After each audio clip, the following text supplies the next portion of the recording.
Zuerst von Christina Vives und danach von Yolanda Wood. Ich freue mich sehr, dass die Anna Salazar, die ja auch ganz, ganz maßgeblich mich und die Annette Lagler bei der Entstehung der Ausstellung unterstützt hat, nicht zuletzt mit ihren Spanischkenntnissen. Sie wird beide vorstellen. Wenn Sie es noch nicht haben, es gibt Simultanübersetzungen an dem Tisch, können Sie sich Kopfhörer nehmen.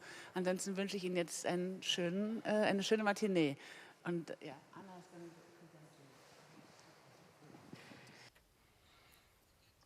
Tech-Probleme hat, bitte jetzt sagen. Kanal 1 ist Deutsch, ja? Alles gut? Okay. Wir freuen uns sehr, dass wir heute mit uns zwei Kunsthistorikerinnen haben, die eng mit Belkis Ayan befreundet waren, sie gut kannten und auch viel zusammengearbeitet haben. Als erstes haben wir Christina Vives. Sie lebt und arbeitet als Kuratorin und Kunstkritikerin in Havanna, Kuba. Sie schloss ihr Studium der Kunstgeschichte an der Universität von Havanna ab. Sie ist Mitbegründerin des Studio Figueroa Vives mit José Figueroa, hier auch Künstler und Fotograf. Seit 1994, das ist ein Pionierraum für unabhängige zeitgenössische Kunst in Kuba. Und in den Jahren 94 und 95 war sie auch Paul Getty Center Stipendiatin und sie gewann den nationalen Preis für, als Kuratorin in 2007, 2009 und 2010. Und seit 1986 kuratiert sie Ausstellungen weltweit in Kuba, Vereinigten Staaten, Europa und darunter auch diese wichtige Retrospektive von Belkis Ayan, die in den USA getourt hat und dann auch im Museo Reina Sofía in Madrid. Und zu ihren Publikationen zählen auch, ich werde jetzt vielleicht nicht lesen, aber viele der Bücher auch, die wir für diese Ausstellung auch gelesen und zitiert haben. Also danke und bitte help me welcome Christina Vives. Gracias, Christina.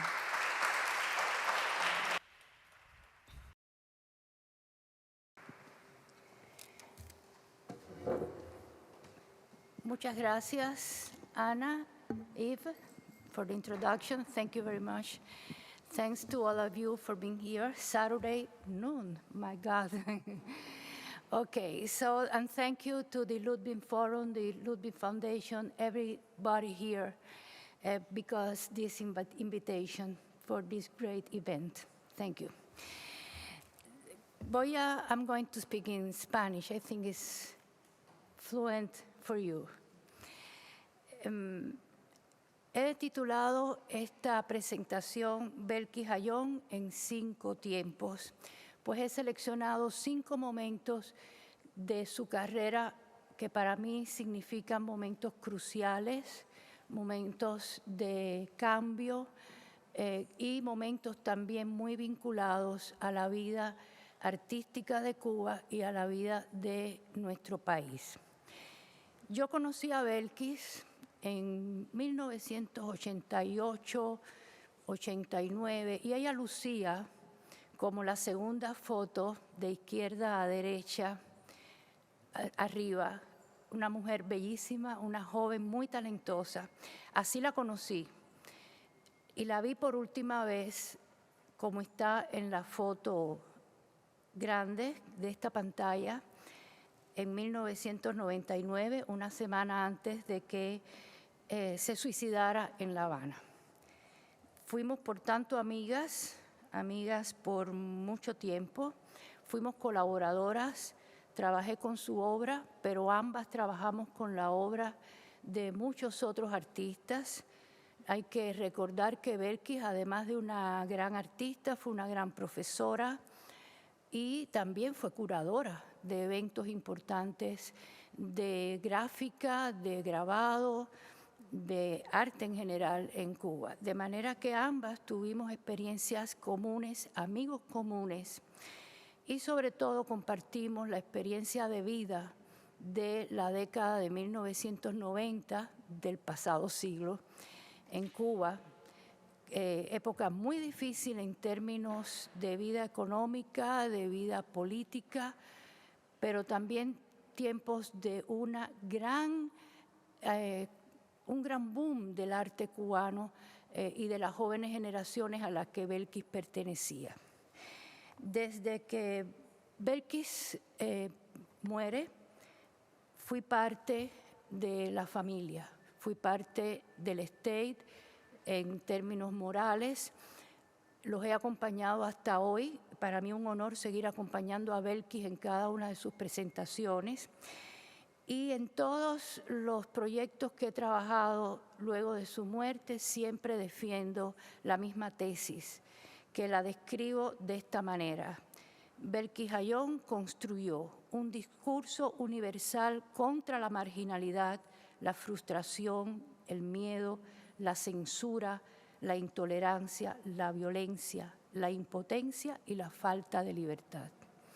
Hoy yo debo decir que su obra sigue enviando este mensaje de vida y de futuro que no solo la humanidad necesita, también lo necesita mi país, el país de Belkis. Esa es la tesis que defiendo y está por encima, en mi opinión, de aproximaciones parciales a su obra. Me refiero a aproximaciones que tengan que ver con su manejo de la sociedad secreta vacua como tema, que si bien es cierto es un tema interesantísimo y un tema derivado de la herencia africana en Cuba, no puede ser la manera en que nos acerquemos a la obra de Belkis. La obra de Belkis es mucho más allá que eso, mucho más allá de los personajes de su leyenda, de esa leyenda que ella ayudó a construir. Belkis es también un exponente, sí, cierto, de una artista femenina, es decir, una artista mujer, pero su obra no puede ser vista a través del feminismo, porque sería también a una manera parcial de verla. Su obra no puede ser vista a través de fenómenos de género, que ha sido otra de las aproximaciones que algunos críticos han tenido. En mi opinión, si Belkis está hoy aquí presente, si su obra sigue dictándonos lecciones, es porque su obra iba más allá de esos nichos parciales, ciertos pero parciales, y su obra es muy universal. Lo que ella reclamaba es absolutamente lo que nosotros hoy tenemos que seguir reclamando. Por eso mantengo que vayamos más allá del personaje de Sicán, vayamos más allá de la herencia africana en Cuba, vayamos más allá de los problemas de género, que si bien son ciertos y son ingredientes de su obra, no deben definir su obra. Esa es la tesis y por eso quiero ver a Belkis en 5 momentos. El primer momento, que le llamo el tiempo 1, de 1986 al 88, es el tiempo en que en nuestro país se discutía muy someramente, pero ya se avisoraba el tiempo de la glasnost, la perestroika y las nuevas utopías. Así lo he definido. Y quiero empezar con este panorama. Estamos viendo el periódico Granma, el único periódico oficial del único partido político de Cuba, el Partido Comunista. Este periódico del 27 de diciembre de 1986 corresponde a un momento en que Belkis casi se acababa de graduar de la Academia San Alejandro, que eran los estudios medios de arte en Cuba. Y este periódico dice en su titular: ahora sí vamos a construir el socialismo. Esta frase se convirtió en una frase muy común, era la frase política del momento y era la manera en que aparentemente la revolución y sus líderes trataban de colocar a Cuba dentro de la corriente de renovación, pero una corriente que, si bien en el mundo europeo significaba cambios radicales, bastante radicales, en Cuba se llamaba un momento de rectificación de errores, es decir, un momento solamente de tomar en cuenta lo que estaba pasando en el mundo, pero seguir construyendo el socialismo, decir que sí, que en ese momento se iba a construir. Debo decir que a finales de la década de los años 80 en Cuba vivimos un cierto espejismo que nos hacía suponer que las aperturas ideológicas, la transparencia de expresión y el desarrollo económico anunciados por la glasnost y la perestroika podrían repercutir positivamente en el país, según la política de rectificación de errores a la que me refiero, anunciada por el gobierno. En el terreno del arte se multiplicaron las acciones callejeras, performances, exposiciones y obras que diseccionaban y destruían semánticamente los dogmas de lo que los artistas ya consideraban un obsoleto discurso socialista. Se cuestionaba la propaganda política ante un público que acudía a las galerías de arte en busca de información. Las galerías de arte y los artistas en Cuba se convirtieron en uno de los medios más dinámicos para cuestionar, para analizar y para dar información a través del arte de lo que estaba sucediendo en Europa del Este. Los artistas no tenían miedo en ese periodo, pero el arte no tenía el poder. De eso nos dimos cuenta, por supuesto, después. Un artista, para recibir la visita de Gorbachov en Cuba en enero del 89, hizo esta bandera, con la ilusión de que perestroika y rectificación eran lo mismo. Y con esta bandera artesanal intentó enarbolarla en la Avenida de los Presidentes, por donde Gorbachov pasaría en un mitin enorme de saludo del pueblo cubano. Inmediatamente la bandera le fue quitada, el artista fue retirado por la policía de la zona y no pudo continuar en la visita y el saludo a Gorbachov. Y en esa época los artistas intentaban, como este artista de la bandera que les acabo de mostrar, intentaban cuestionar las fórmulas ideológicas, el manejo de los héroes, el manejo de los líderes, el manejo de los eslogans políticos, y los cuestionaban y los, como he dicho, diseccionaban, tratando de plantear posiciones críticas, analíticas y de transformación, imbuidos por el espíritu de la glasnost y la perestroika. Le traigo algunos modelos, algunos ejemplos, algunas imágenes, fotografías, en este caso de José Alberto Figueroa, aquí presente, que se cuestionaba la producción masiva del héroe nacional José Martí, que por ley debe aparecer su busto en todas las escuelas, en todas las oficinas, en todos los sitios públicos de Cuba. Otro artista como Juan Francisco Elso también tocaba el tema de Martí, una obra excepcional de 1986 por América, y ponía a Martí bañado con la propia sangre del artista, pues la sangre del artista es uno de los materiales que forman parte de la obra. Ponía a Martí como un ser humano que caminaba por América, en su mensaje, un mensaje que no era el del líder político, sino el mensaje de un ser humano revolucionario, sí, pero ante todo humanista. Otro artista como Lázaro Saavedra, me estoy refiriendo a obras que incluso la Fundación Ludwig en algunos casos posee. Lázaro Saavedra también se cuestionaba la imagen intocable de Carlos Marx a través de obras como esta, en la que rasgando un póster publicitario de Marx, nos encontramos con el ojo en carne viva de un ser humano. Es decir, artistas que trataban de humanizar y de acercarse a los líderes políticos y a los héroes de una manera absolutamente directa, humana, transparente. Es aquí como los artistas intentaban renovar no solo el discurso artístico, sino renovar el pensamiento político del país. Thomas Edison, en 1988, hizo esta exposición en la que esta obra fue la que motivó el cierre de la exposición una hora y media después de su apertura, pues poner estas figuras expresionistas, estas figuras antropomorfas, haciendo el amor libremente, incluso grotescamente, frente a la imagen sagrada para los líderes políticos y para la política de Che Guevara, significó para la administración cultural y la administración política del país un ultraje, con lo cual la exposición fue cerrada 1 hora y media aproximadamente después de ser inaugurada. Estamos hablando de 1988, enero de 1988.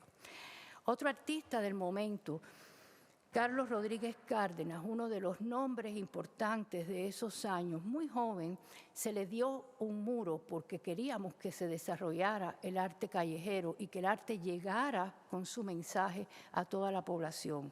Carlos hizo algo interesantísimo, imbuido del mismo espíritu de crítica y de análisis, hizo estas figuras construidas con ladrillos, figuras con botas militares que manejaban el eslogan político muy común en esa época de esta es la manera de marchar adelante. Y ese eslogan político se convertía, al doblar el muro, en un cielo azul construido de ladrillos que en la medida que iba subiendo al cielo, ese cielo se convertía en negro.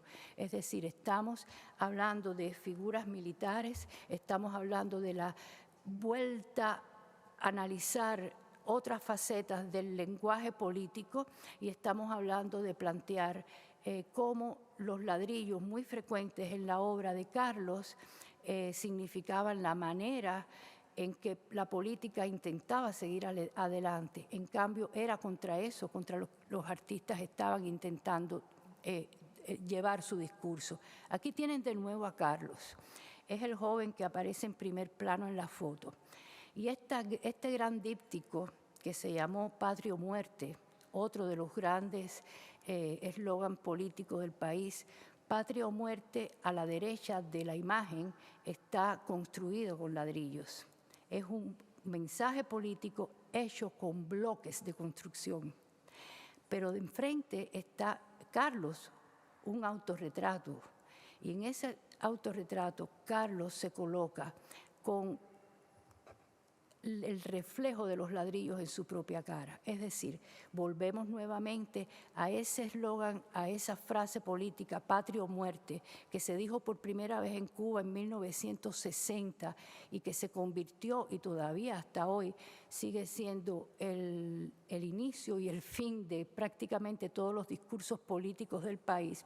Carlos se los cuestionaba abiertamente en esta exposición de 1989. Tenemos a Flavio García-Andía.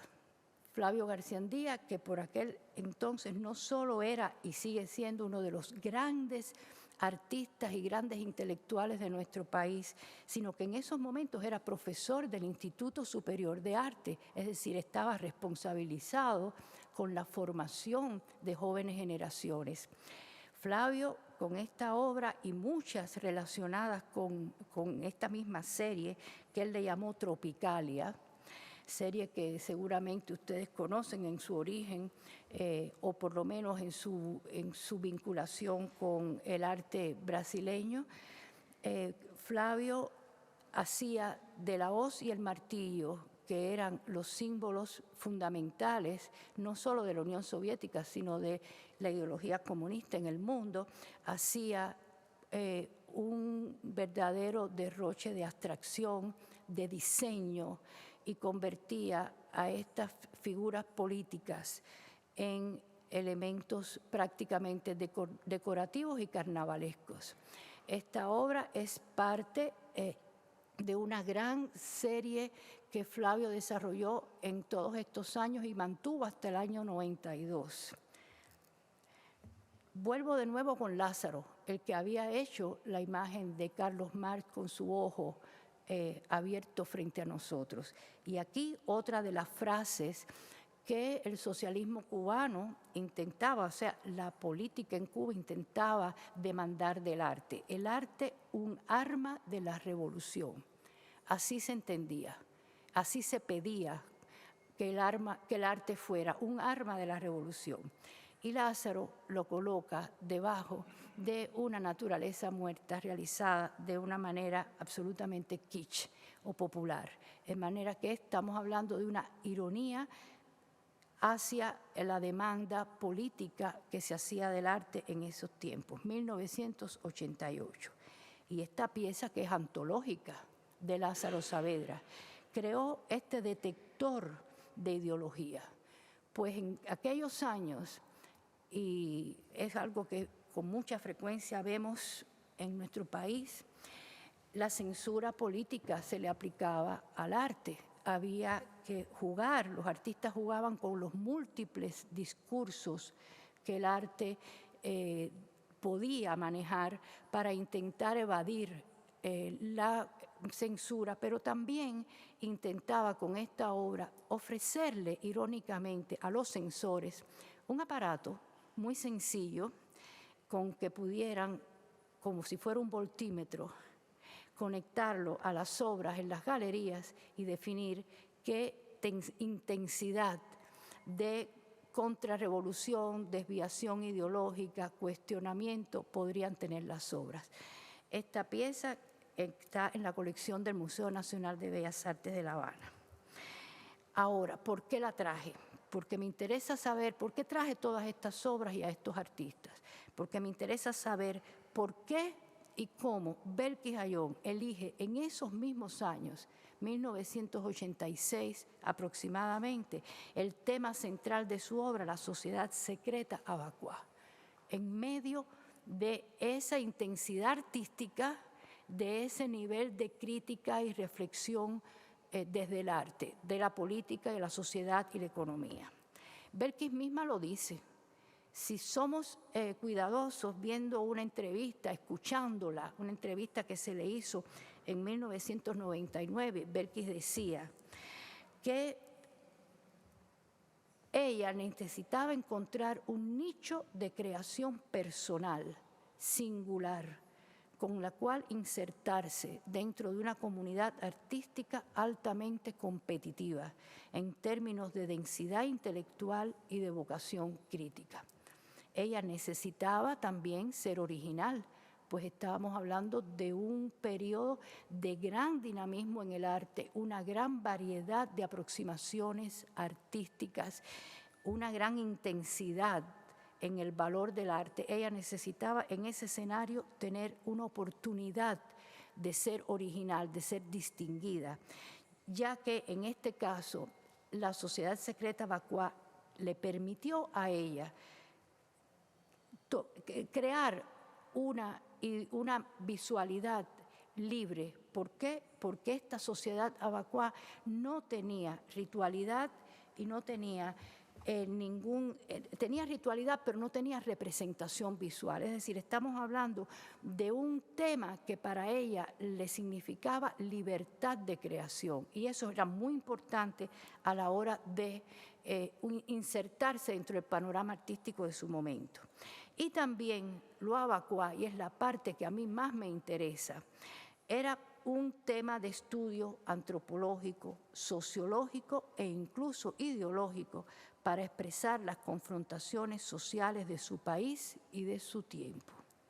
Desde este punto de vista es el que veo más interesante para analizar la obra de Belkis. Belkis lo decía con frases muy sencillas.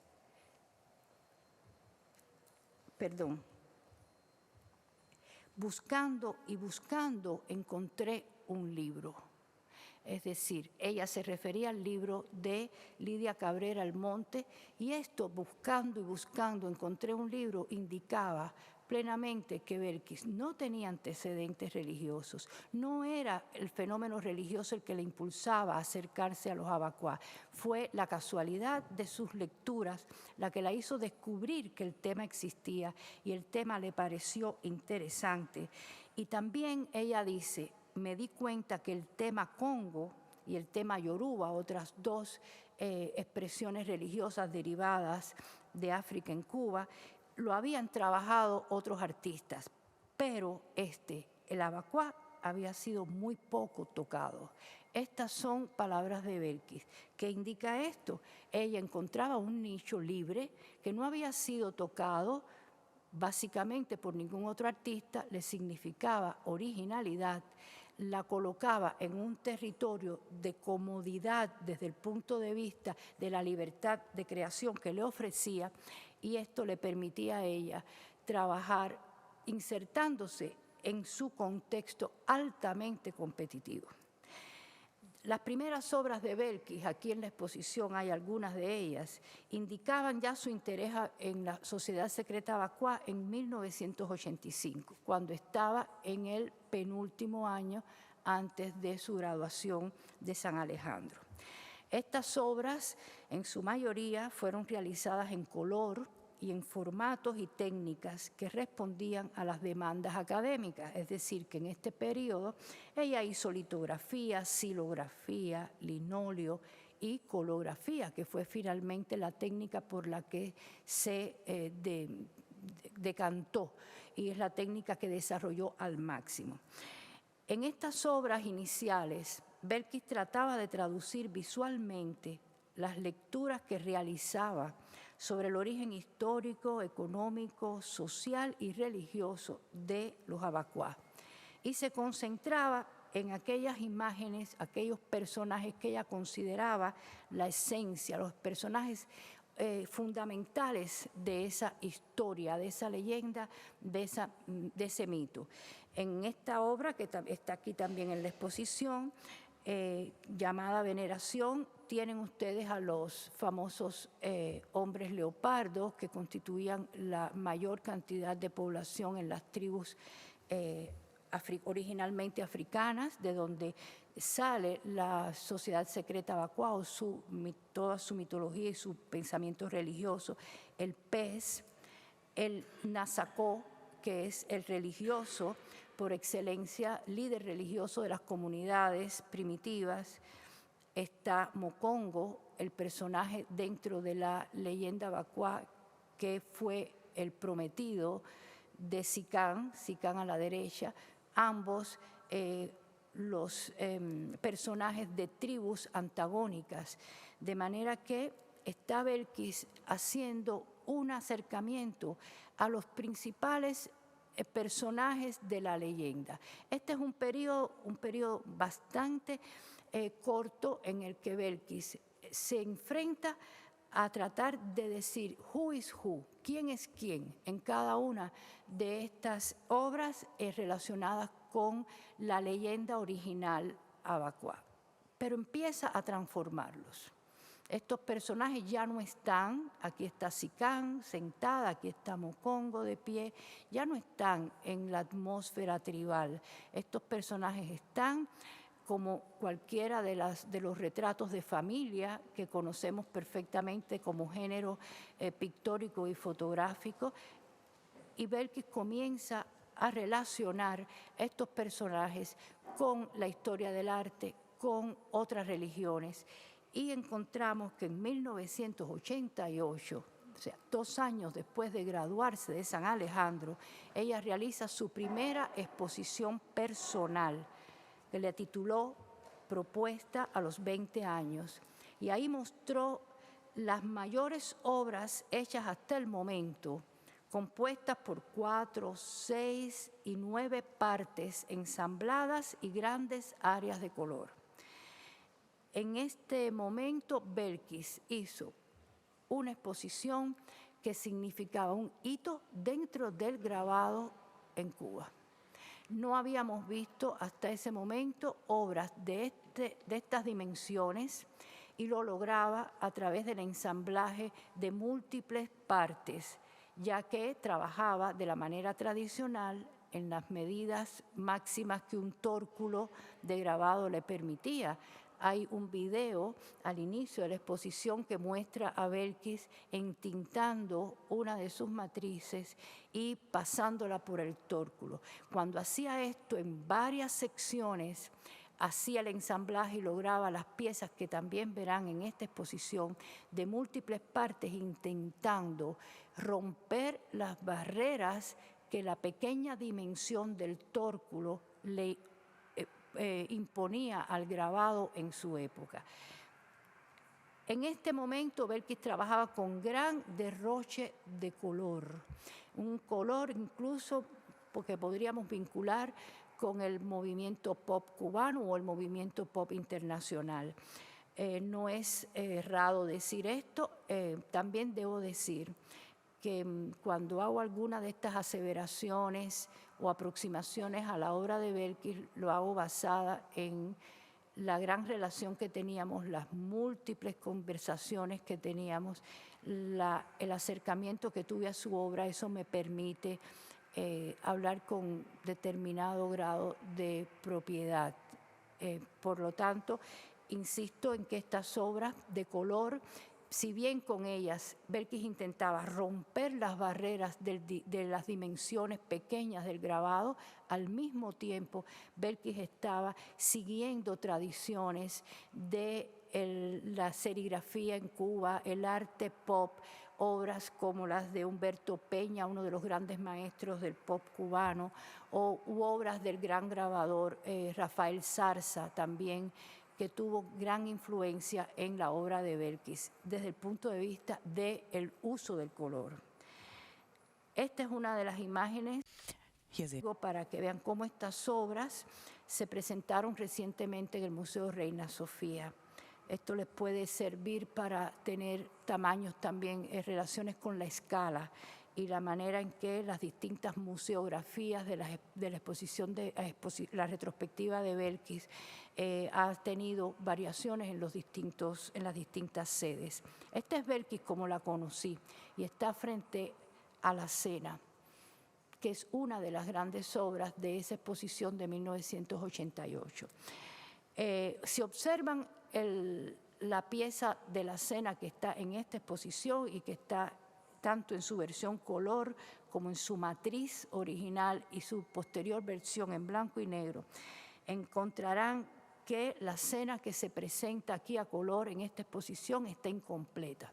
Y hay una razón muy interesante para ello. Belkis planteó hacer 3 cenas, solamente 3 impresiones a color de la matriz original.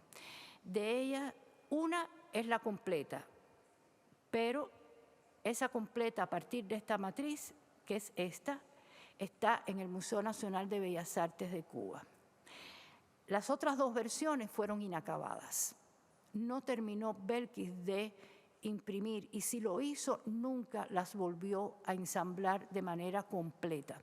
Con lo cual, la propiedad que tiene el estate de la pieza que está en este momento en la exposición es una versión incompleta de la Cena. Pero es muy curioso que esta matriz que ella hizo en 1988, en 6 partes, y que la imprimió completa e incompleta a través de estas 3 intenciones de impresión, en 1991 la retoma. Retoma la matriz e imprime en blanco y negro. La Cena es la única pieza que se conserva hasta hoy en sus 3 versiones. Sabemos que la familia existió en color, no se conserva. Hasta el día de hoy no ha aparecido una impresión color de la exposición original, pero esta es la única, la Cena, que podemos verla en sus 3 momentos, los 3 momentos definitorios, que es la impresión, la matriz, la primera impresión color y su posterior impresión en el año 91. Y quiero irme al punto 2, tema 2, tiempo 2. El drama, las frustraciones y nuevas reflexiones. Esto es 1989-91. ¿Qué pasaba en Cuba y en el arte en ese momento? Vuelvo al panorama internacional y nacional, que es muy importante para entender los tránsitos en la obra de Belkis. Hasta finales del 89, las autoridades en Cuba habían logrado contener el flujo informativo proveniente de la Unión Soviética y de la Europa del Este. Fueron prohibidas las publicaciones de la Unión Soviética y otros países socialistas que contuvieran pluralidad de expresión y opiniones críticas al sistema. Eran poco conocidas en Cuba las repercusiones que la glasnost y la perestroika provocaban en Europa del Este desde 1985. La caída del muro de Berlín tomó a la mayoría de la población cubana por sorpresa y enfrentó a la isla a la mayor crisis económica y de valores que se registra en su historia reciente. tengo la prueba de la escasez informativa. Este es de nuevo periódico Granma, primera plana, del 10 de noviembre de 1989, el día siguiente al inicio de los acontecimientos que derivaron en la caída del muro de Berlín. Esto que circuló en la parte de abajo del periódico es la manera en que se vio un pequeño anuncio de una forma bastante engañosa donde se dice, anuncia la RDA, República Democrática Alemana, apertura de sus fronteras. Un título manipulado, un título engañoso que ocultaba el verdadero acontecimiento que el día antes, 24 horas antes, había ocurrido en Berlín. Casualmente Figueroa de nuevo, aquí con nosotros, estaba en Berlín en esos momentos y estuvo también en junio del 90 cuando el muro físicamente fue destruido a lo largo de todo el borde entre ambos Berlines. A Figueroa se le deben imágenes que en Cuba en ese momento, 1990, no pudieron ser vistas.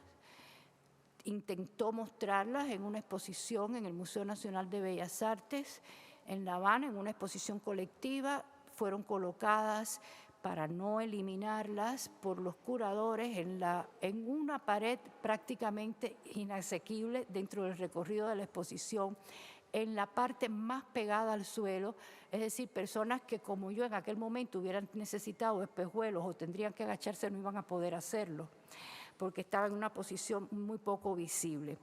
Estas imágenes significaron para todos nosotros, los artistas que las conocieron en su momento y todavía hoy siguen significando la única prueba que tienen visual de qué fue el muro y cómo cayó el muro.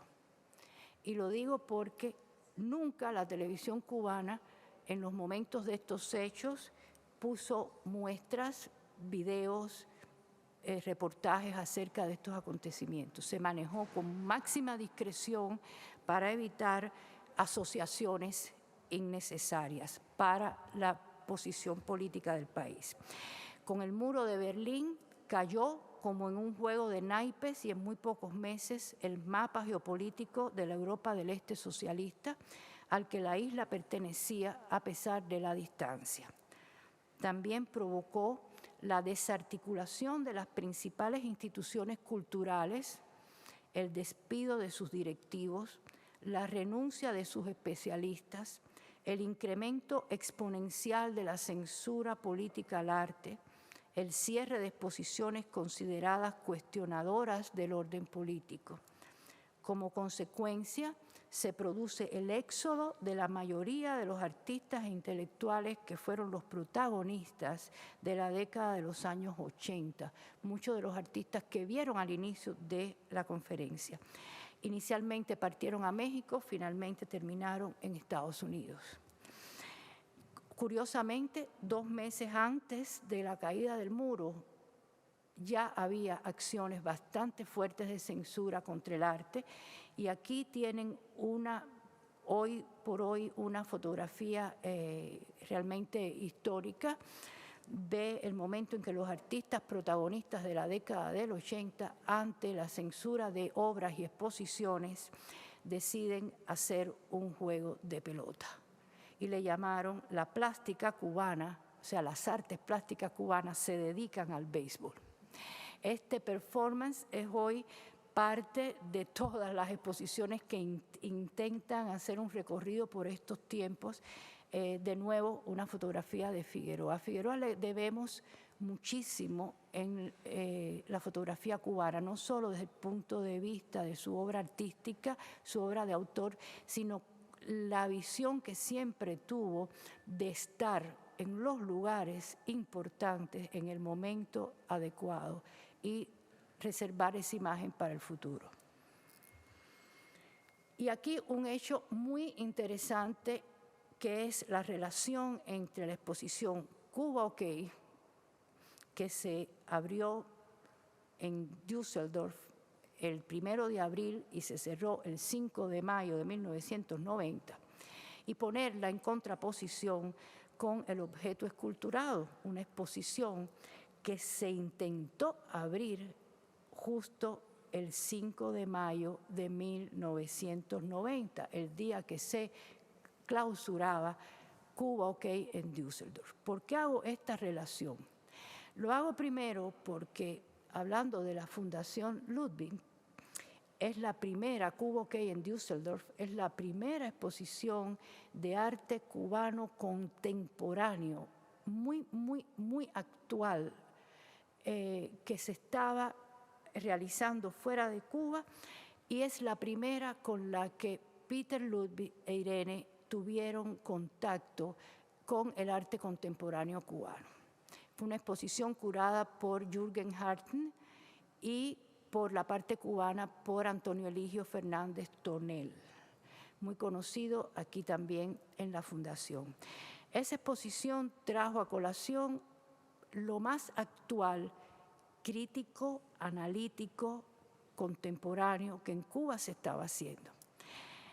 Y esa exposición que se recibió en Alemania, pero que también en Cuba fue aplaudida por todos los artistas, y también por las autoridades cubanas. Esa exposición incluía piezas como esta, El bloqueo de Tonel, uno de los curadores, el bloqueo, la isla de Cuba hecha nuevamente con ladrillos de construcción, bloques de construcción, ya un tema que habíamos visto en la obra de Carlos Rodríguez Cárdenas. Esa exposición, en el catálogo que podrán consultar aquí en una de las mesas de estudio de la exposición de Belkis, en la primera frase, en ese momento en funciones, presidente del Consejo de las Artes Visuales en Cuba, decía: hoy nos alegramos de no haber cometido nosotros el error que cometieron los países del este de Europa, la represión de la cultura. Así comienza el texto que Jürgen Harten, de manera muy alabatoria, citaba en el catálogo. Pero es que esta misma persona, Omar González, era el presidente del Consejo y en ese mismo tiempo es la persona que clausura o le corresponde el papel administrativo de clausurar el objeto esculturado en La Habana. Y el objeto esculturado en La Habana era una exposición que incluía a los mismos artistas que estaban en Düsseldorf, con obras de su misma tesitura, es decir, obras del mismo carácter crítico y analítico. Eran artistas que estaban actualizando absolutamente el panorama artístico cubano, y el día de la inauguración queda clausurada la exposición al objeto esculturado por la misma persona que le declaraba a Jürgen Harten: no cometemos el error que cometió Europa del Este en censurar al arte. Este era el panorama, el escenario de profundas laceraciones y contradicciones en el que Belkis Ayllón desarrolló su obra y en el que maduró su personalidad y construyó su arsenal intelectual. De ahí la necesaria mirada quirúrgica a este periodo para entender la dimensión de la obra de Belkis vista desde sus propios presupuestos y los de su generación. ¿Cuál es la actividad creativa que entonces hizo Belkis en esos 2 años, del 89 al 91, que traté de explicarles? Entre el 89 y 1990 no se registran obras nuevas en los archivos de Belkis Ayllón. Las únicas de 1990, coincidente con la crisis postsocialista y el periodo especial en Cuba, que es así como se llamó a la crisis, eufemísticamente se le llamó periodo especial en tiempo de paz. En ese momento son solo 7 reimpresiones las que Belkis hizo, de mediano y pequeño formato de matrices preexistentes, pero solo 7 bocetos para nuevas piezas en color que nunca llegó a imprimir. Estos son los bocetos, algunos de ellos creo que los van a tener próximamente como parte de la exposición aquí en el Ludwig Forum. Ninguno de ellos fue realizado. En su lugar, ¿qué hace Belkis? La consagración, en sus 3 partes. Pieza que ustedes ven aquí en la exposición, pieza que hace en 1991, con la que ella participa en la Bienal de La Habana de ese año. La consagración es en 3 momentos. Esta es consagración 1, 2 y 3. No es más que el estudio, el análisis de la estructura de poder dentro de la sociedad secreta Abaqua, que es en semejanza la estructura de poder piramidal de la sociedad cubana de su momento, pero es justamente en 1991 cuando Belkis hace este análisis. Y este análisis lo hace en ese año en que, de manera coincidente, esa estructura de poder piramidal donde la cúspide dirigente garantiza el flujo ideológico siempre de arriba a abajo, en ese año 1991 esta estructura de poder cae en Europa del Este. Se mantiene solamente en Cuba. Es muy curioso analizar la relación y el interés de Belkis en esto que le hemos llamado, dentro de las exposiciones que se han hecho, la sección del poder, porque es Belkis analizando estructuras de poder y la semejanza con la realidad del momento que ella vivía. Les he traído algunas muestras de cómo en diferentes exposiciones, luego de la muerte de Belkis, de diferentes retrospectivas, esta obra se exhibió. Y lo hicimos tratando de cumplir con siempre el deseo de Belkis de convertir su obra en casi tridimensión y piezas realmente instalativas. En vida, Belkis pudo pocas veces, dado limitaciones materiales o limitaciones de espacio, colocar sus piezas en la forma tridimensional en que ella deseaba hacerlas.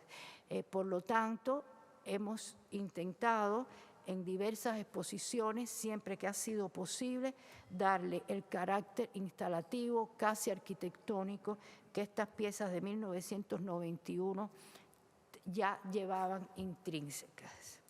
Estas son imágenes, estas últimas, de la exposición en el Reina Sofía, y me detuve aquí para traerles las matrices que lamentablemente no están ahora en esta exposición, pero que sí estuvieron en el Reina, matrices de la consagración.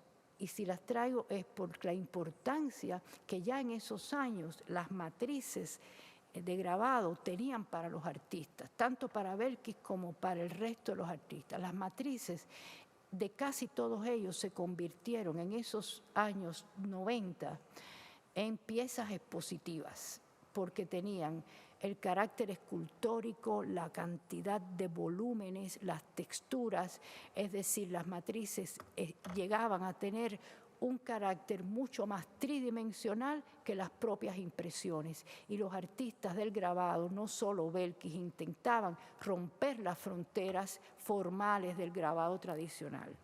Estas son matrices de las 3 matrices de los 3 momentos de la consagración. Tiempo 3 en la obra de Belkis, 95-98. De nuevo aquí nos vamos a relacionar con la Fundación Ludwig y el trabajo que Belkis hizo gracias a una invitación que recibiera de esta institución. A este tiempo le he llamado distopia, estrategias y travestismo. Durante toda la década de los años 90 del siglo XX, Cuba todavía respiraba, aunque exhausta y casi a bocanadas, luego de sufrir el colapso provocado por la caída del muro de Berlín en noviembre del 89. A este periodo se le llamó, por parte del gobierno cubano, periodo especial en tiempo de paz. Las consecuencias fueron las de un proceso agónico que pareció interminable, que laceró todos los niveles de la vida del país y sus habitantes, sin excepción, y del que aún hoy pueden encontrarse secuelas materiales y psicológicas. De nuevo acudo a los archivos personales de Figueroa. La Habana en 1992, 1991, 1997. 1997. Este es el malecón, una de las arterias fundamentales de la ciudad, absolutamente vacío. 1994. Son imágenes tomadas por un fotógrafo entrenado en el fotoperiodismo. Por lo tanto, aquí es absoluto documento, con un criterio estético insuperable, pero documento fehaciente del país en la década del 90. Es la década en la que Belkis realiza toda su producción. Año 94, el conocido maleconazo, el momento en que la aguda crisis económica hace vibrar a la población y por primera vez salen a la calle. Son reprimidos por policías encubiertos, es decir, policías vestidos de civil. Primera vez también que veíamos la violencia en las calles de La Habana. Primera vez que se produce un éxodo desde 1965, que se había producido uno, pero bastante controlado. Y el del 80, 1980, otro, pero también bastante controlado. No habíamos visto un éxodo marítimo como el que se produjo en 1994. Y estas son imágenes, en este caso de Alberto Roque, otro de los grandes fotógrafos documentales cubanos. Esto es el éxodo, 1994. Janice Lewin, fotógrafa norteamericana que hizo un excelentísimo trabajo, también documental, en toda la década del 90, visitando a Cuba prácticamente 2 y 3 veces al año. Esto es una balsa rústica construida con el objetivo de salir al mar. Por ahí, por esa vía marítima descontrolada, se calcula muy someramente, pues no existen estadísticas reales, más de 35.000 personas. Quienes llegaron, quienes quedaron en el camino, son estadísticas que todavía no han sido y no podrán ser cerradas con seguridad. Los artistas en este periodo trajeron al arte nuevos temas. Si antes había sido manejar a los líderes con un nuevo criterio humanista, tratar de traerlos a la vida real, semejarlos a nosotros mismos, en este caso el éxodo por Manuel Piña en la serie Aguas Baldías, o de nuevo la obra de Figueroa, su serie homenaje a los incontables muertos en el estrecho de la Florida. Este es el malecón de La Habana, o sea que este es nuestro borde, nuestra frontera natural con el territorio de Estados Unidos. Cuba era un país profundamente deprimido, pero que producía un arte y un pensamiento renovados e incitantes. La producción artística creció en número y profundidad intelectual, casi directamente proporcional a las carencias materiales y a las resquebrajaduras éticas e ideológicas del sistema. Una nueva generación de artistas, conocida como los novísimos cubanos, utilizó innovadoras y sutiles estrategias de comunicación, citas y apropiaciones que hablaban de los más agudos conflictos sociales, pero desde la metáfora y el símbolo, evitando la censura por parte de las instituciones oficiales. Los protagonistas de esa generación fueron magistrales en el uso de subterfugios y escaramuzas. ¿Cómo hablar desde el arte de la crisis posmuro de Berlín en Cuba y de sus graves consecuencias a nivel social y político? Del éxodo por mar de miles de cubanos, del crecimiento de la violencia y el vandalismo, de la crisis de valores ideales, prostitución física y moral, de la disfuncionalidad del sistema. A ese escenario contradictorio entre precariedad material y sofisticación intelectual perteneció Belkis Ayón. De ahí que interpretar su corpus creativo desde esa perspectiva sociohistórica y cultural resulta ineludible. Belkis Ayón es, en mi opinión, una artista postmoderna que utilizó la religión, mitología, leyenda y estructura de la sociedad secreta Abacua en Cuba como una escaramuza, como una vía de comentar problemas mucho más generales desde todo punto de vista, no solo, por supuesto, desde el punto de vista ni de género, ni de religión, ni de conflictos raciales. Esta es Belkis con sus contemporáneos. De izquierda a derecha, algunos nombres que para la Fundación Ludwig deben ser muy conocidos, para otros de ustedes quizás no, son protagonistas de esa nueva generación de artistas de los 90. De izquierda a derecha, Raúl Cordero, Tania Bruguera, bueno, con gafas oscuras, Jack Nicholson, porque era una época en que también esta nueva generación de artistas estaba siendo el eje de atracción de todo el movimiento intelectual norteamericano que visitaba Cuba como el último bastión del socialismo y estaban intentando comprobar o tener las últimas visiones del tránsito que todo el mundo esperaba. Abrazado por Jack Nicholson está Fernando Rodríguez Falcón, Belkis con su carcajada, su risa sonora de toda la vida. Figueroa está detrás y el último a la derecha de la imagen es Ibrahim Miranda, otro de los grandes grabadores que también ayudó a revolucionar junto con Belkis el grabado cubano de esos años 90. Esta es reunión de grupo, así se movió la mayor cantidad de artistas posmodernos y jóvenes de esos años, en casas privadas, en exposiciones alternativas. Intentaban mantener vivo el debate que si no podía ser totalmente abierto en algunas de las instituciones, sí lo podían mantener en las nacientes, no legales, pero sí vivas, vamos a llamarles centros culturales o pequeños núcleos que fueron casas de artistas, casas de curadores. En este caso es mi propia casa. Aquí tienen a Belkis de nuevo con Ibrahim, así, llenas las paredes de obras, se recibía al coleccionismo internacional, a los museos, a los curadores, a la prensa internacional para intentar mantener la irradiación del arte cubano. Pero ¿cuáles fueron los nuevos temas y las nuevas estrategias de estos artistas? Tienen la obra de Cacho, Alexis Leiva Machado, su regata, la famosa regata de 1994. Alusión directa, pero impensable criticar esta obra, tan bien hecha, que era el resumen mismo del éxodo de los cubanos. Fernando Rodríguez Falcón hacía esta obra que se llama La Poda Necesaria. La isla de Cuba está aquí construida con materiales de metal oxidado y con maderas muy, muy rústicas.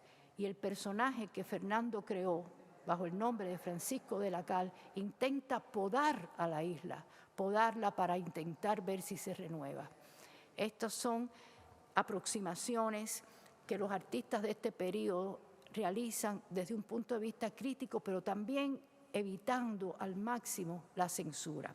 Los Carpinteros, famosísimo trío de la década del 90, realizan obras como esta, inspiradas en la artesanía exquisita de la madera cubana, pero le graban, curiosamente, textos como el que dice en esta pieza: Señor, lo hemos perdido todo al juego, todo menos una cosa, las ganas de volver a jugar.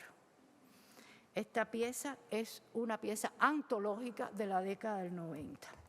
Raúl Cordero, que lo vieron en la foto junto con Tania, junto con Belkis, era aparentemente el menos ideologizado de todos los artistas, el que intentaba no tocar temas políticos en su obra, pero a través de escenas del cine internacional hacía imágenes como esta. Regla número 1, dice la pintura: no hagas ruido ni preguntas.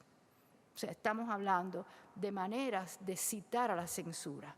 Y Tania, en 1998, salía en una performance a las calles de La Habana Vieja, vestida con barro y clavos, con clavos a disposición de cualquier transeúnte que deseara clavarlos en su vestido de barro, y en esta pieza que le llamó Destierro caminaba toda la parte del casco histórico de la ciudad de La Habana. Son imágenes del arte de la década del 90, hecho por los colegas de Belkis, con los que Belkis compartía el día a día. Como resultado de esta crisis económica, moral y de valores del país, no fue la ideología, sino la fe religiosa la que cohesionó a la mayoría del pueblo cubano y mantuvo su capacidad de sobrevivencia. Las iglesias reunieron a todos los religiosos y se convirtieron en espacios de esperanza libres e inclusivos. Entre 1991 y 96, el gobierno cubano y su Partido Comunista se vieron obligados a flexibilizar paulatinamente la presencia de los religiosos de diversas denominaciones en la vida política del país. Si digo esto es porque es importantísimo el tema religioso, la cohesión religiosa, la comunidad religiosa y su amplia capacidad de convocatoria en este periodo. Estas son imágenes que también de los archivos de Figueroa nos dan fe de la manera en que la religión fue una parte viva e importantísima de estos años en Cuba. Y de este periodo viene la exposición de 1995 en la ciudad de Brenin, invitada por la Ludwig Foundation, Belkis Ayón. Y Belkis, ¿qué hace en 1995? Ella no crea piezas nuevas para esta exposición. Ella toma piezas que ya existían de 1993, pero les da un segundo nombre. Y el segundo nombre es nombre bíblico. Belkis utiliza piezas preexistentes, las actualiza en tono con la importancia y la hibridación religiosa que en Cuba se vivía. Esto que están viendo es muy curioso, es un original del archivo de la familia Ayón en La Habana, del State. Es la parte de atrás del póster que aquí se imprimió, donde Belkis de su mano hizo la relación del orden que ella quería darle dentro de la iglesia Santa Bárbara, que fue donde fue la exposición, el orden que quería darle a sus piezas y los segundos títulos que cada una de ellas llevó. De manera que en esta exposición Belkis, que curó ella misma, hibridó, fusionó a Sicán con el Jesucristo del Vía Crucis. Sustituyó las imágenes del Vía Crucis tradicional de la iglesia por sus sicanes y les dio un título bíblico. Es así como nosotros llegamos a la identificación y la reconstrucción de esta exposición que se llamó Sosténme en el dolor, en la iglesia Santa Bárbara de la ciudad de Brenin. Ella, como les digo, intervino la nave central y sustituyó al Cristo bíblico por su alter ego, Sicán. De esta exposición no tenemos creo que ni la Fundación ni nosotros en el State tenemos mucha información documental, pero de un video que existe de una bellísima inauguración con un canto coral fabuloso, de ahí se extrajeron algunos stills y de ahí permitió constatar que el orden que Belkis había dado en este póster de su puño y letra era el orden con que la exposición fue montada. Entonces, estas son las piezas que todas pertenecen a la colección de la Fundación Ludwig y están aquí en este material con sus dos títulos. Digamos que al título original de Siempre vuelvo, Belkis le añadió que yo nunca tema lo que la multitud pueda pensar o decir de mí. Estas son las piezas que conforman el Vía Crucis, como ella le denominó a su serie de 1993, organizada ahora de esta manera. Y estos son algunos stills del video del día inaugural de Sosténme en el dolor.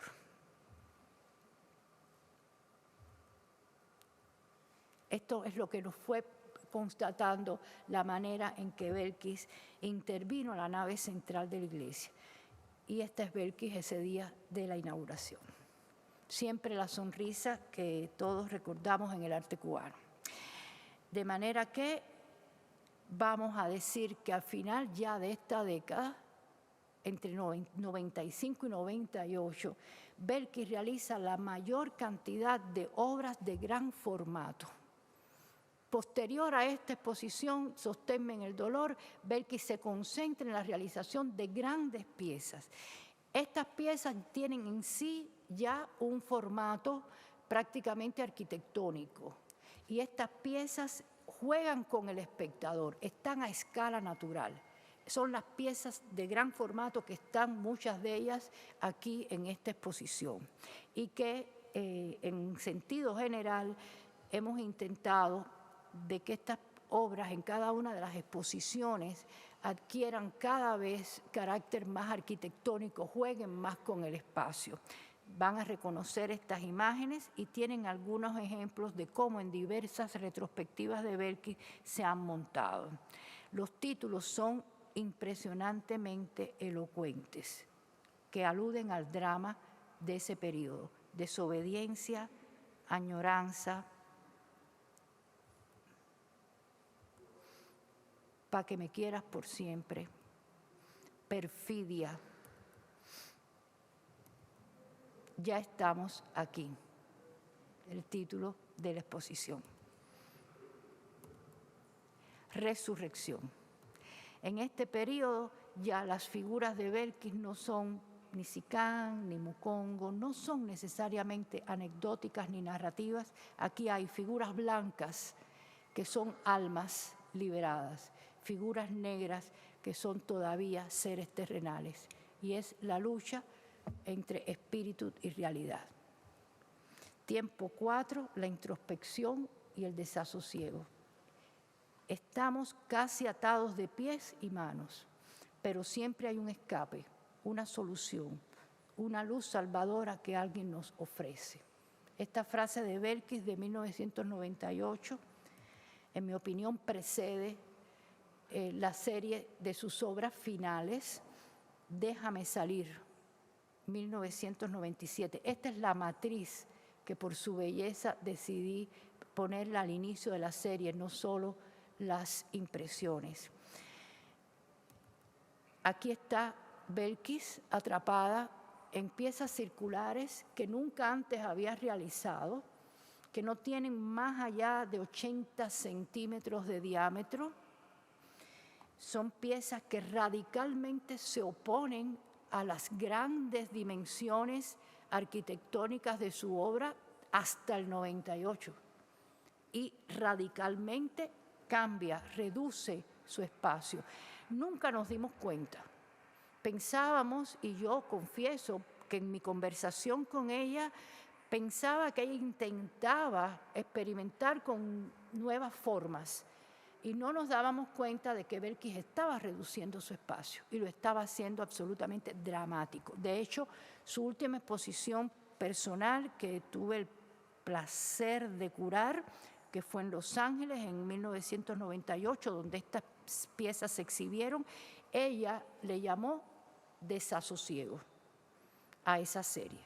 Aquí la tienen completa, la tienen aquí, la pueden disfrutar, es la última sección de la exposición y los títulos vuelven a ser lacerantes. Intolerancia, tu amor me condena, temores infundados, solo sé que yo te amo, hay que tener paciencia, siempre hay algo que se nos escapa o lo inevitable. Si yo no te olvido, la honda herida. Así terminó Belkis su época creativa, con esa serie que ustedes pueden ver al final de la exposición. El tiempo quinto y final de esta intervención, espero no haberles tomado demasiado tiempo y que les haya resultado interesante, es una mirada muy rápida a partir de la muerte de Belkis, lo que se ha hecho con su legado. Vigencia y trascendencia, le llamo yo a este momento en que Belkis sigue viviendo con nosotros a través de su obra. 2009, Convento San Francisco de Asís, Ciudad de La Habana, la primera retrospectiva de Belkis, donde se puso una gran parte de su producción y todas las piezas de gran formato que había realizado.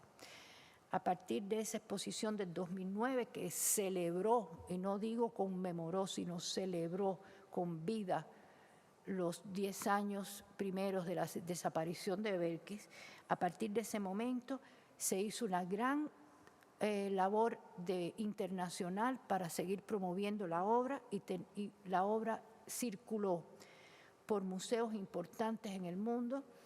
Este es el Fowler Museum de la ciudad de Los Ángeles, el Museo del Barrio de Nueva York, Kemper Museum for Contemporary Art de Kansas City, Missouri, the Station Museum of Contemporary Art, Houston, Scottsdale Museum of Contemporary Art, Arizona, Chicago Cultural Center, 34 Bienal de Sao Paulo, Museo Nacional Centro de Arte Reina Sofía, 59 Bienal de Venecia. Está en este momento coincidente con esta exposición todavía abierta.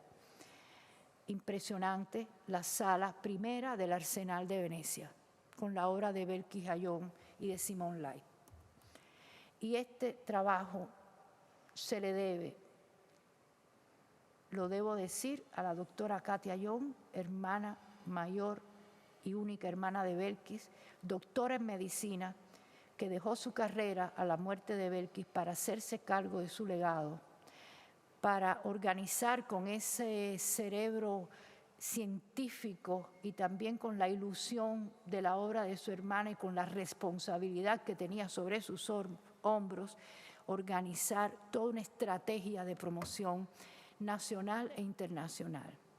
Yo quiero dedicarle a Katia esta exposición que ustedes han hecho, Ludwig Forum, y quiero dedicarle este tiempo que he hablado de la obra de Belkis. Katia está también hoy aquí con nosotros. Por lo tanto, pienso que con esta visión pude o intenté argumentarles por qué la obra de Belkis es un discurso universal contra la falta de libertad. Eso es la imagen que yo quisiera que quedara en cada una de las exposiciones de Belkis, más allá de la anécdota, de la religión, del género, más allá de todos esos componentes. Belkis, la obra de Belkis es una obra profundamente humanista, social, crítica, analítica, y grita por libertad. Y esa libertad la necesitamos todos, y la sigue necesitando su país. Muchas gracias por este tiempo y estoy a disposición si todavía tienen deseos de hacer alguna pregunta, con muchísimo gusto.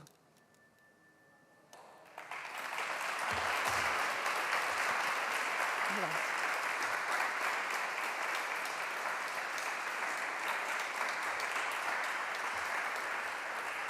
Muchas gracias.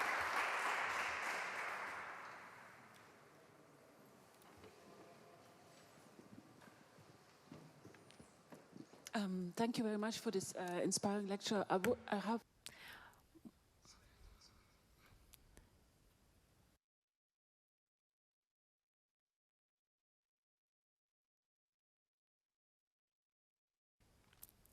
¿Me escucha? ¿Sí? ¿Escucha la traducción? Muchísimas gracias por esta presentación tan inspiradora. nos ha mostrado que ha habido muchas exposiciones en Estados Unidos y a mí me gustaría saber qué cree usted, cuál es el papel de su obra para los cubanos que viven ahora en Estados Unidos, en las comunidades cubanas. No sé, ¿hay información acerca de esto? La pregunta es muy oportuna. Belkis ha estado acompañada en todas estas exposiciones por la comunidad cubana en Estados Unidos y también recientemente en España. Y debo decir, la comunidad cubana de artistas en el exilio o en la emigración o como quiera llamársele, es una comunidad amplísima. La mayoría son contemporáneos de Belkis. La conocieron, trabajaron con ella, vieron sus exposiciones en Cuba, discutieron los temas, todos la acompañan. Debo decir algo que dije en La Habana recientemente en una intervención. Para mí fue muy impresionante la inauguración en el Reina Sofía de Madrid. Fue muy impresionante porque ahí estaba una cantidad enorme de artistas cubanos, artistas e intelectuales, y artistas no solo de la plástica, eran escritores, músicos,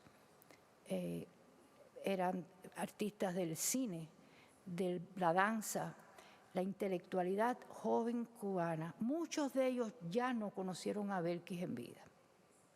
Conocieron a Belkis a través de su obra y estaban todos allí.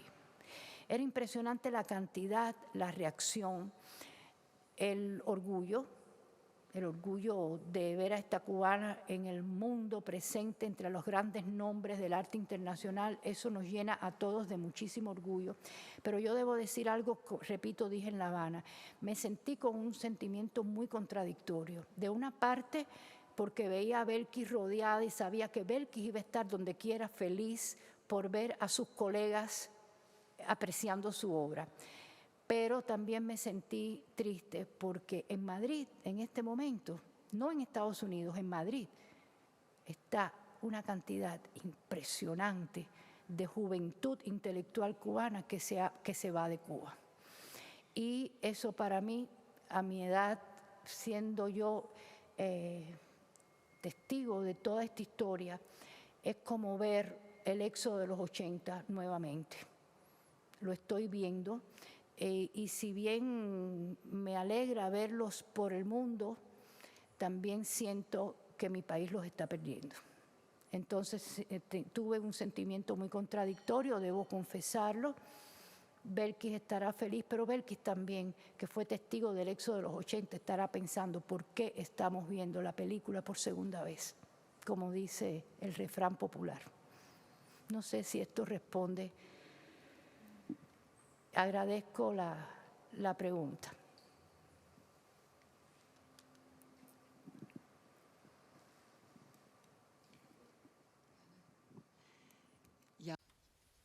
Muchas gracias también por esta presentación tan bonita y la selección excelente de sus obras, además de lo que viene de aquí es grande. La selección de las obras nos ha inspirado mucho a reflexionar, pero ya sé que la selección se hizo hace mucho tiempo o bastante tiempo. Y yo quisiera un poco saber cuál es la perspectiva que tiene ahora, cómo ve usted su propia selección, si ahora en retrospectiva añadiría otra cosa o no. Y es mi primera pregunta, luego viene otra segunda pregunta. Con mucho gusto. Cada exposición, si bien es cierto que la primera retrospectiva fue del 2009, cada exposición intenta incorporar o eliminar, modificar la selección original, no básicamente en su concepto. Como curadora y como testigo de la producción de esas obras, de ese tiempo, como amiga de Belkis, sigo pensando lo mismo de su obra. Lo que pasa es que cada año estamos encontrando nuevas facetas o estamos buscando nuevas asociaciones con la realidad. Y, por ejemplo, la exposición en el Reina Sofía, que también estuvo presidida por un homenaje a Belkis en La Habana, en el estudio Figueroa Vives.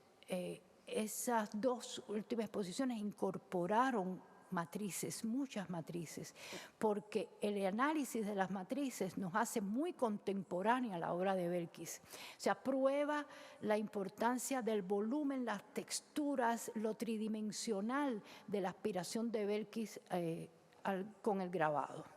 Entonces, las matrices para nosotros en estos momentos se están convirtiendo en un centro importante. Digamos, por ejemplo, no solo exposiciones, el catálogo razonado de Belkis, que tuvo su primera edición en el 2010, no incorporaba las matrices. No teníamos en ese momento la visión de la importancia que las matrices tenían, no como el primer momento de la obra, sino como definitivas, como obras autosuficientes, trabajadas al más mínimo detalle, con la mayor maestría y exquisitez, con la mayor intencionalidad por parte de Belkis. Eso nos dimos cuenta con la continuidad del estudio y poniéndola en contexto, analizando también la importancia que las matrices tienen para los contemporáneos de Belkis que trabajaban el grabado, vinculándola con exposiciones que Belkis ayudó a curar en Cuba, vinculando artistas de grabado, instalaciones, video, fotografía. O sea, teniendo en cuenta esa magnitud que adquiere la matriz, incluimos las matrices. Y ahora la segunda versión del catálogo razonado, para lo cual contaremos con la colaboración del Ludwig Forum y la Fundación, va a incluir todas las matrices, que por suerte todas, con excepción de las que aquí son parte de la propiedad de la colección Ludwig, todas están en La Habana en manos de la familia. También, curiosamente, para el Reina Sofía ocurrió de manera casual un descubrimiento interesantísimo. Cerámicas hechas por Belkis en Venecia en 1993, cuando fue invitada a la Bienal de Venecia de ese año.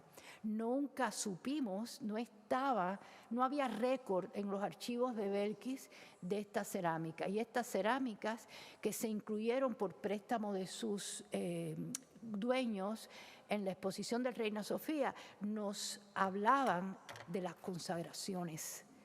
Eran segmentos, digamos, hechos en cerámica, ilustrados, dibujados sobre mayólica de las 3 consagraciones. Segmentos de las consagraciones fueron colocados en la exposición del Reina junto a las piezas impresas de la trilogía Consagración. Es decir, no cambia la selección. Incluso yo diría que hoy por hoy tengo más argumentos para hacerla. Se incluyen cosas, pero el hilo conductor, conceptual de la tesis y de la selección, hasta el día de hoy la mantengo. Y tenía una segunda pregunta. Ja. Sí, con mucho gusto, si permite. Se trata de la última sala, el último espacio, que de repente tenía otro estilo, más libre. Al final, Belkis lo dijo que estaba muy intranquila. En esta época también había estado en Estados Unidos. No sé si existe una conexión entre su experimentación, su placer de experimentar y el conocer el arte americano. No creo en lo absoluto que tenga relación. Belkis había visitado Estados Unidos muchas veces. Belkis fue en vida una viajera permanente, invitada en Europa, Estados Unidos, América del Sur, América Central. Belkis recorrió buena parte del mundo cultural de su época.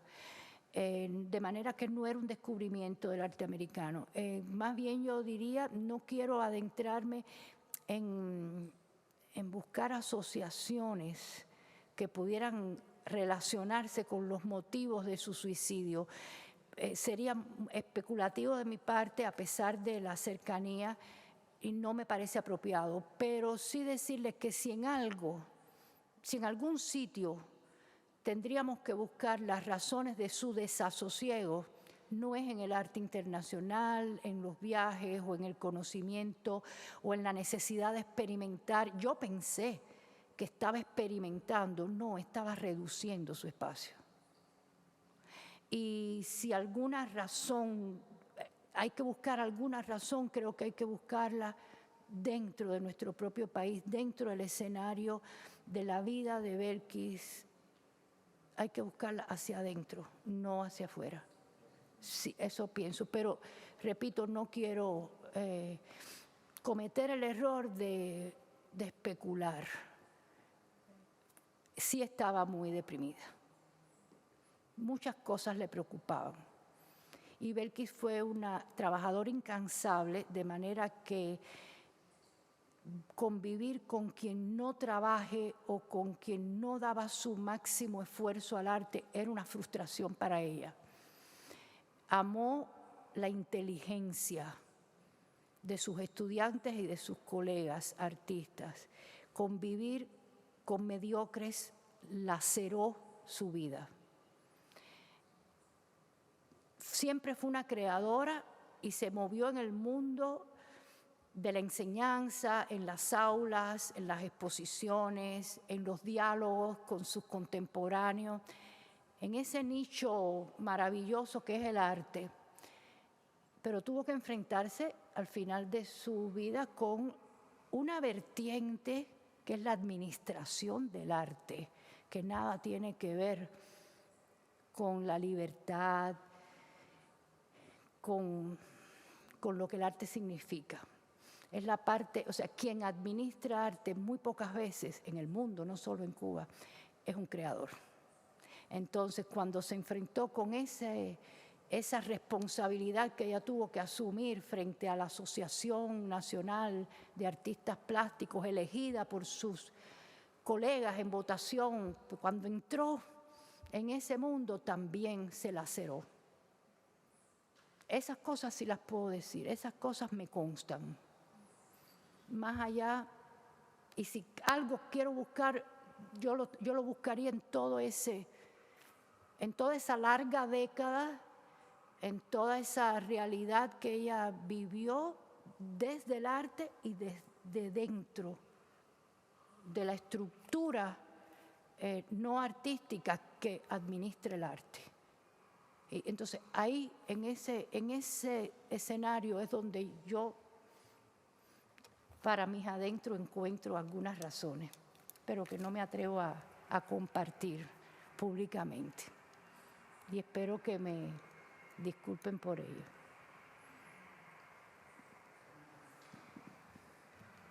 Thank you very much, Christina. Thank you so much. Muchas gracias. No tengo ninguna pregunta. Vamos a hacer una pausa ahora de 15 minutos para tomar un cafecito o tomar un poco de pastel y después seguimos. Muchas gracias. A Belkis y a Katia.